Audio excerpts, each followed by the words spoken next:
अस्सलामुअलैकुम वरहमतुल्लाहि वबरकातुहू। दोस्तों, मैं हूं आपका होस्ट मोहम्मद यूनस और आज हम लेकर आए हैं Islamic teaching podcast from Ghulam Nabi Quran studio का एक नया एपिसोड।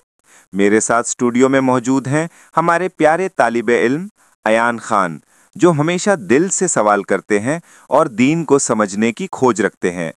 अयान, तुम्हारा खुश आमदीद है। वालेकुम अस्सलाम वरहमतुल्लाहि वबरकातुहू। उस्ताद, मैं भी बहुत खुश हूँ आज के इस एपिसोड में। मुझे टॉपिक सुनकर क्यूरियोसिटी हुई। जब दुआ देर से कबूल होती है तो क्या करें?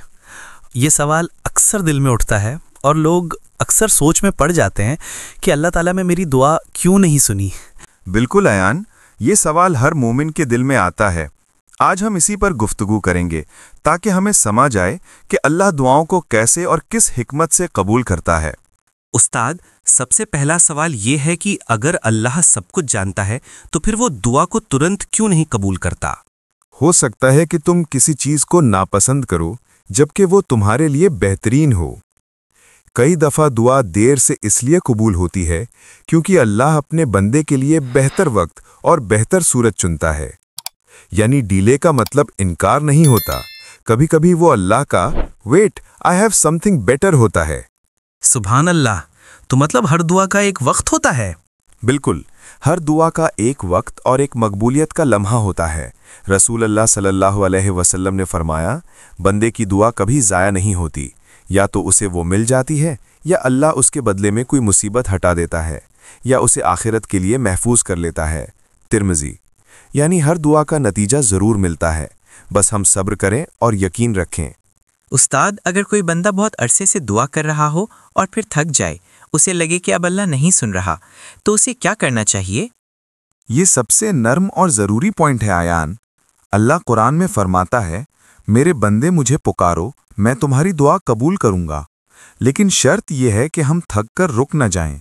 रसूल अल्लाह सल्लल्लाहु अलैहि वसल्लम ने फरमाया, तुम्हारी दुआ कबूल होती रहेगी जब तक तुम जल्दी ना कर बैठो और ना कहो मैं दुआ करता रहा मगर कुछ हुआ नहीं।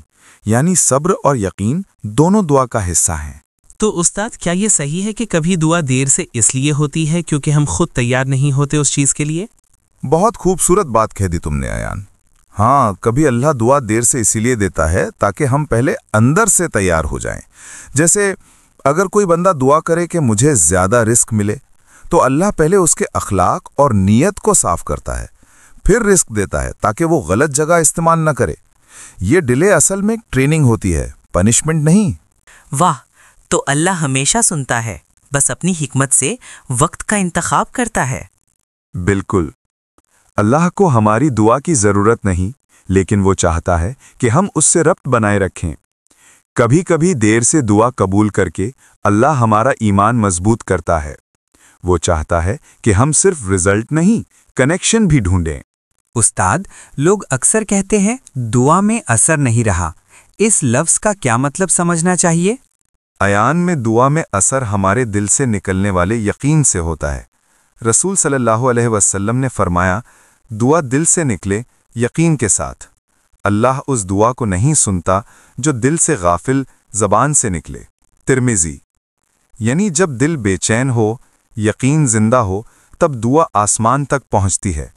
असर ख़त्म नहीं होता, हमारी तवज्जो कम हो जाती है। उस्ताद, क्या हम वही दुआ बार बार मांग सकते हैं या एक दफ़ा मांग लेना काफ़ी है? बार बार मांगना ही तो मोहब्बत का सबूत है आयान। अल्लाह को बंदा पसंद है जो उसके दर पर बार बार आए।